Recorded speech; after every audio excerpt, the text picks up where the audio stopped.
안녕하세요. 저는 올해로 13년 차 중증 장애인 이원준입니다. 저는 불의의 사고로 장애를 얻게 되었고 팔과 다리를 쓸 수 없는 몸이 되었습니다.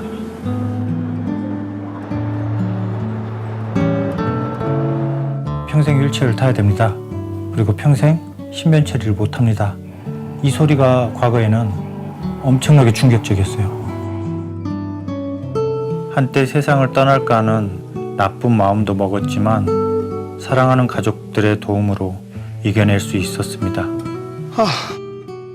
근데 33살 때 느꼈던 장애 진단을 받았던 그때보다도 전세 사기 내가 피해자인가 보다라는 생각이 드니까 지금이 더 힘들어요. 인천 미추홀구를 중심으로 500채 넘는 주택에 보증금을 가로챈 총 피해자 533명, 피해액 430억 원. 피해자들의 불안은 여전한 상황이죠. 30대 전세 사기 피해자가 숨진 채 발견됐습니다.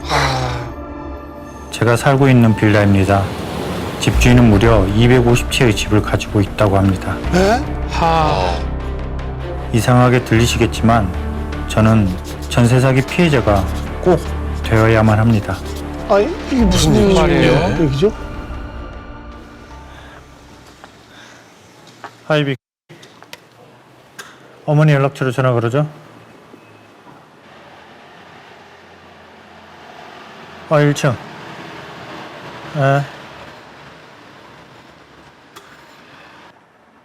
이곳은 원준 씨가 살고 있는 전셋집. 자기 집에 돌아왔지만 혼자서는 들어갈 수 없습니다.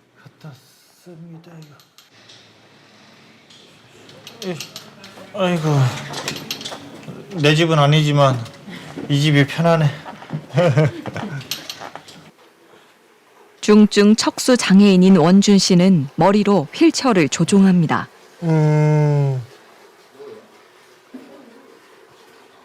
몸을 어디까지 쓰실 수 있는 거예요? 어깨만 이렇게 으쓱으쓱. 그러니까 어깨 이하로는 어깨 이하로는 이제 운동신경도 차단됐고 감각신경도. 팔다리가 불편하다고 못할 것은 없습니다. 현재 그는 장애인식 개선 교육 강사로 활동하고 있습니다. 저걸로 다. 강의 자료도 직접 만듭니다. 4년 전 가족들과 살 집을 급하게 구해야 했습니다. 그 공인중개사분이 저한테 다른 데 한번 매물 추천하겠다 하면서 인천을 보여주겠대요.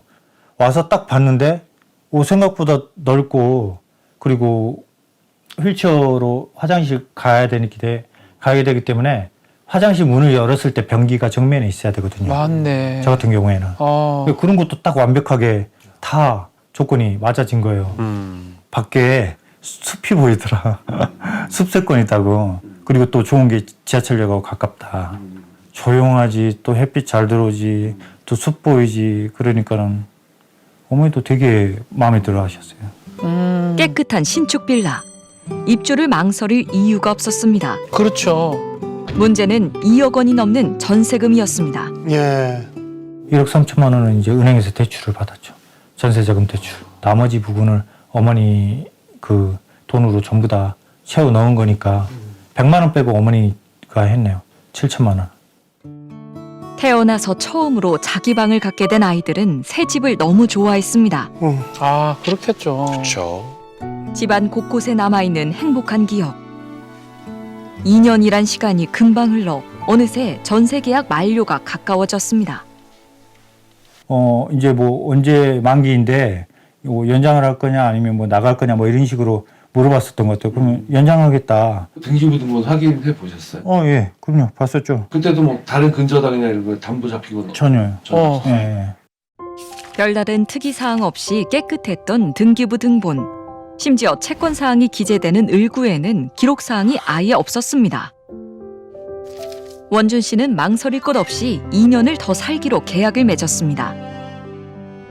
저 계약서 쓸 때마다 정말 되게 흔쾌한 마음으로 기쁘게 쓰셨거든요. 그렇죠. 쓰고 이제 저희 딸이 도와줘서 쓰고 그래도 한 2년 신경 안 쓸 수 있겠구나 이런 생각했었죠.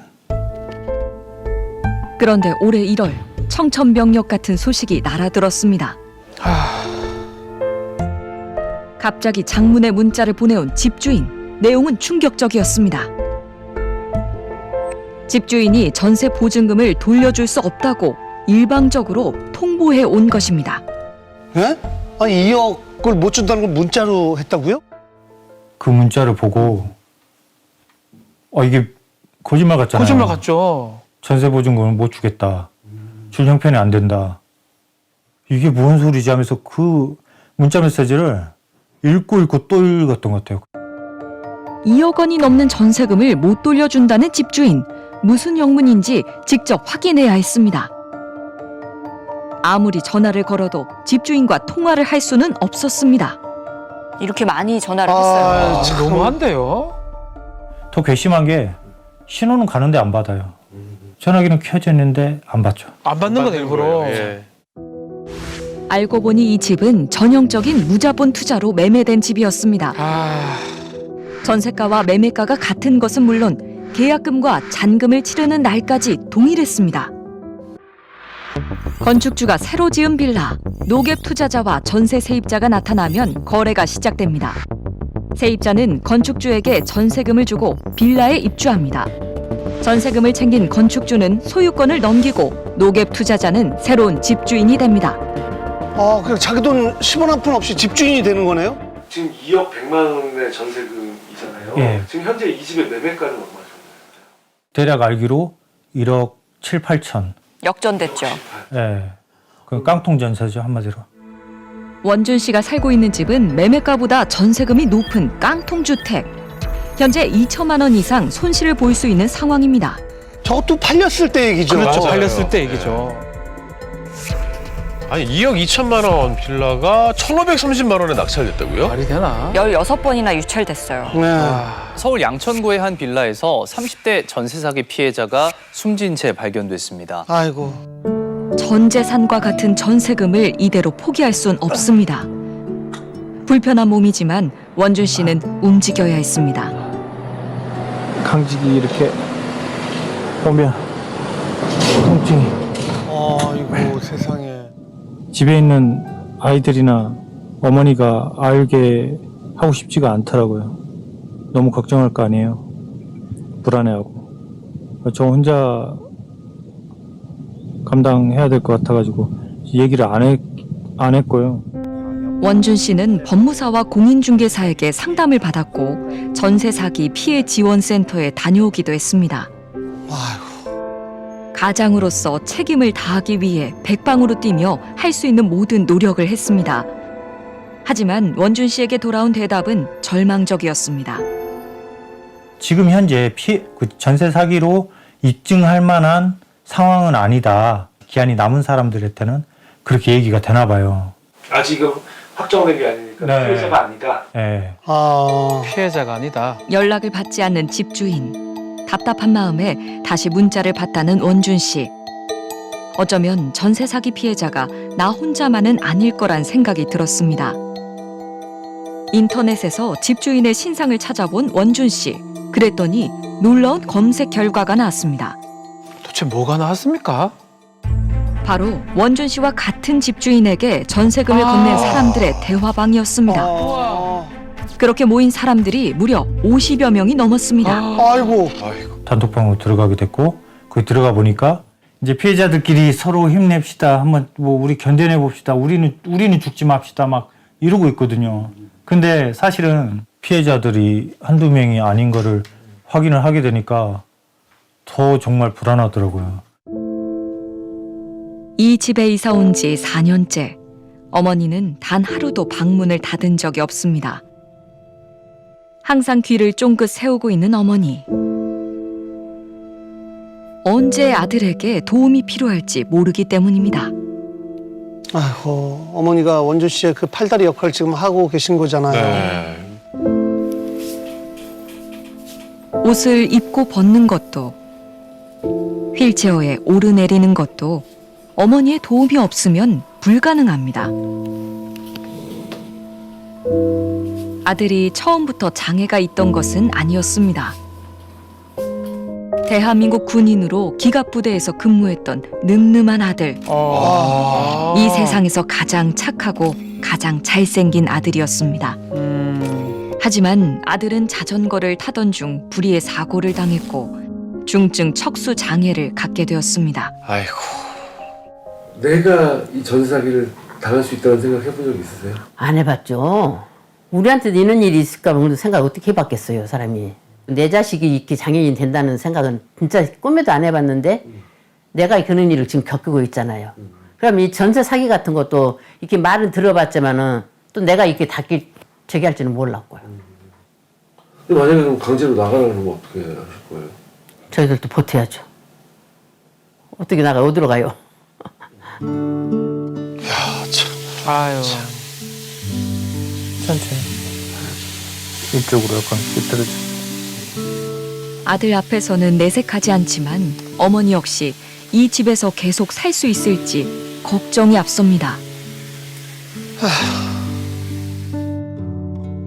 전세 계약 만료까지 5달도 채 남지 않았습니다.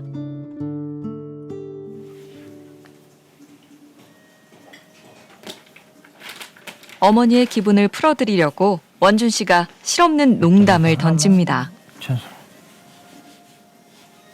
아, 근데 이제 보니까 이 집에 문제가 생긴 게 이것 때문인가 하는 생각까지 들어버려요.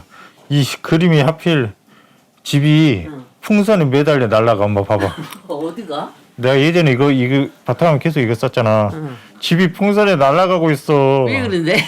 안 돼, 바꿔야겠어. 아, 기분 나빠서. 그래, 너를 선택. 이게 문제였군. 전세가와 매매가가 같았던 노갭 투자 빌라. 잘못하면 정말 경매로 날아가 버릴지도 모릅니다. 경매 낙찰할 때 들어갈 돈은 어디 있죠?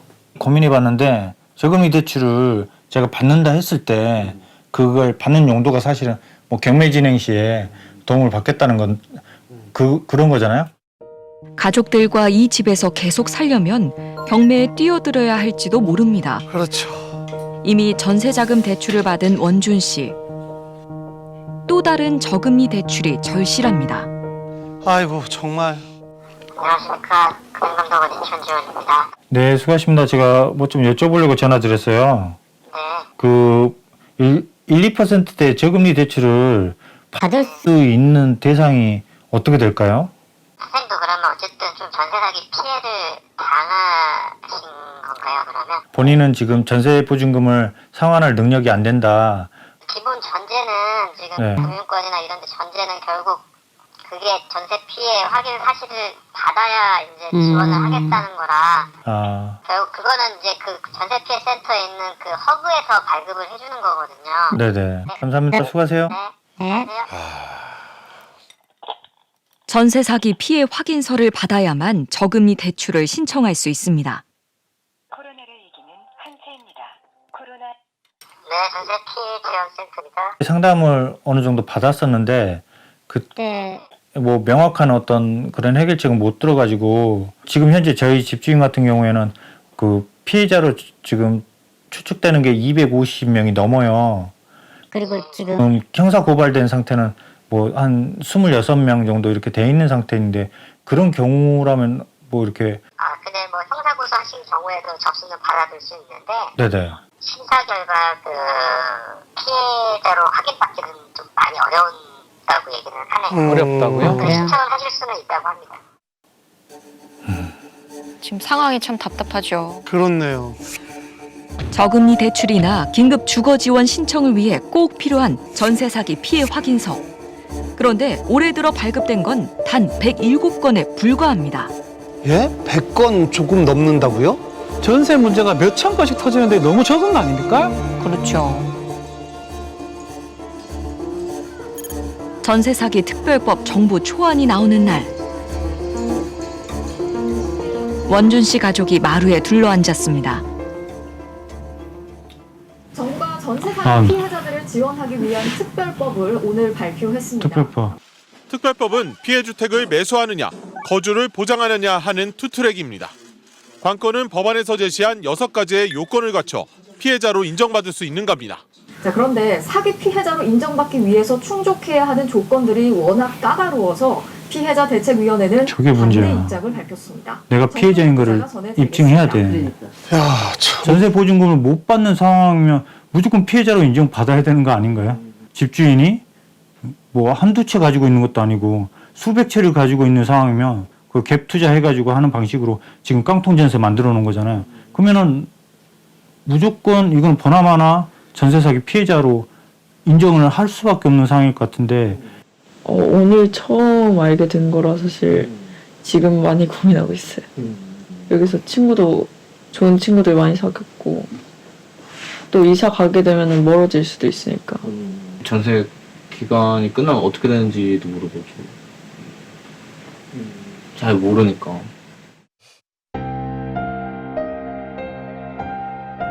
전세 사기 대화방에 있던 사람들이 오프라인으로 만나기로 했습니다. 아이고, 아유 되게 젊어 보이는데요.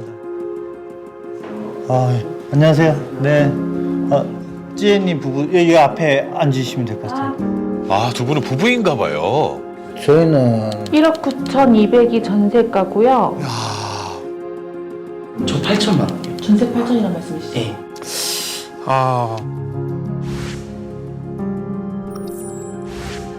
원주 씨 받은 문자하고 똑같은데 복사했는 것 같은데. 전체 문자네요. 나는 집주인을 본 적이 있다 손으로. 두 분 보셨고 두 분 알고 보셨고. 저희는 계약할 때 이 사람이 왔었어요. 아 진짜요? 이 뿔테 안경도 이 머리도. 저 모습이었어요 지금 딱 사진처럼? 아니 사진처럼 이렇게 단정한 정장을 입고 있지 않았어요. 임대 사업이라고 하시니까 저희는 막 이렇게 삐까 번쩍한 이런 돈 좀 분이신 있고 줄 알았는데 있어 보이고 그럴 줄 알았는데. 출입 와가지고 집주인인데 왜 저래 없어 보이지? 좀 그런 거 하면 뭐 이제 사업 같은 거로 하면 좀 그래도 뭐 좀 여유 있어 보이고 좀. 좀 여유 있어 뭔가 보이고 뭐 쫓겨 보였고 보였어요. 계약서 쓰는 날도 본인 거만 날인하시고 이제 신분증 이거 확인하시고 가신다고 가셨어요. 저희 아직 다 안 끝났을 때. 다 끝나진 않았는데. 자기 것만 다 근데 하고. 부동산에서도 저 사람 믿을만하다. 저 사람 임대사업자니까 진짜 믿을만한 사람이고. 얼굴 보기 힘든 집주인과의 일화도 대화방에서 인기 주제입니다. 그 집주인한테 물어봤대요. 아니 도대체 집이 한두 채가 아닌 것 같은데 몇 채냐 이렇게 물어봤었대요. 근데 나도 정확히는 잘 모르겠다는 식으로. 야 어떻게 이럴 수가 있나. 집주인이 소유할 때는 250채는 주로 어느 지역일까요? 인천이 많은 것 같아요. 수원도 일단 있어요. 파주도 있어요. 네, 파주 있고. 의정부도 있고요. 네. 그리고 안산도 있고. 아이고. 경기 서울 쪽에도 몇 명 있는 것 같아요. 집주인이 소유한 집은 경기도와 서울 전역에 퍼져 있습니다. 야, 경기도 서부 지역이 주무대예요. 아니 이게 혼자서 다 관리가 가능해요? 대략 계산해도 몇백억이에요. 550억인가 막 된다고 하는 것 같았어요. 집주인은 젊은 청년의 꿈까지 좌절시켜 버렸습니다. 제 나이가 25이니까 네. 어쨌거나 지금 이 나이만 한 몇 년, 2년 정도만 버티고 나머지는 이제 지상으로 올라가자 이런 꿈이 있었던 거죠. 저도 제 여자친구가 있는데 뭐 이 전세하고 이 다음에 또 결혼까지도 생각하고 애도 낳고 싶고 그런데 이게 딱 막혀버린 거죠. 동생들한테 물어봤어요. 형이 이런 식으로 당했는데 너네도 지금 뉴스에서 보고 있지 않느냐. 네.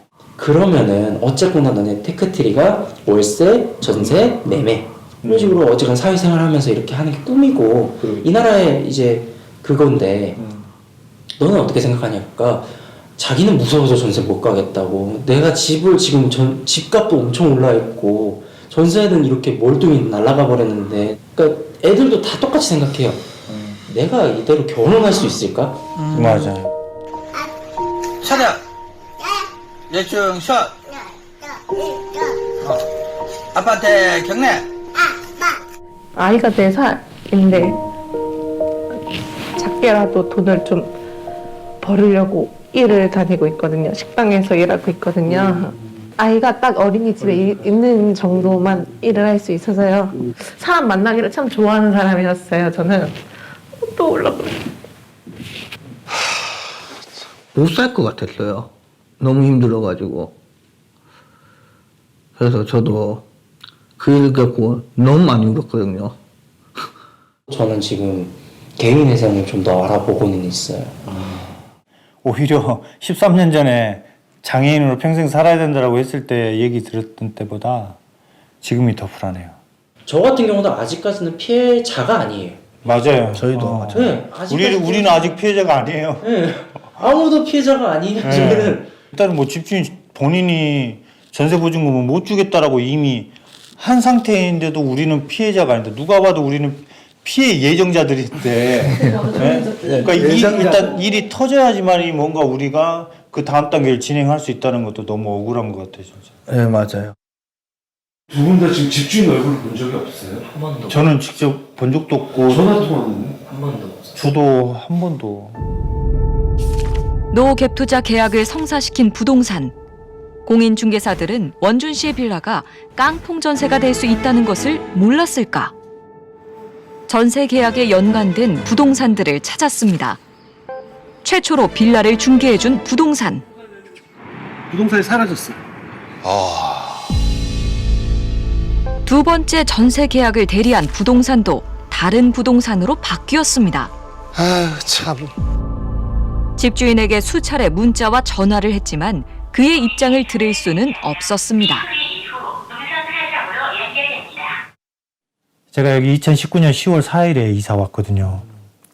10월 4, 천사잖아요. 1004. 아, 뭔가 이 집에서의 어떤 천사의 기운으로 정말 아이들이고 어머니고 다 우리 가족이 행복했으면 좋겠다.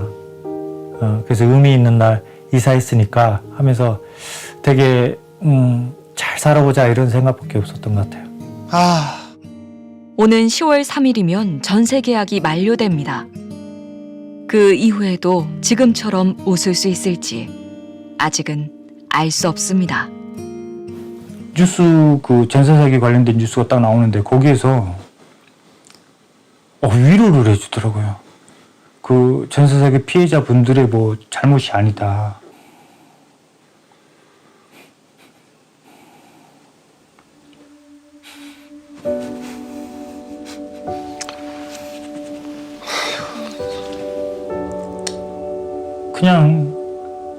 그냥 전세 세입자예요.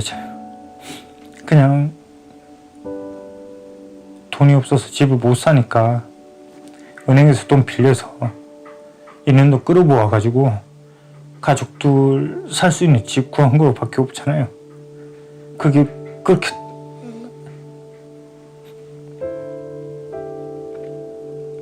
나쁜 게 아니잖아요.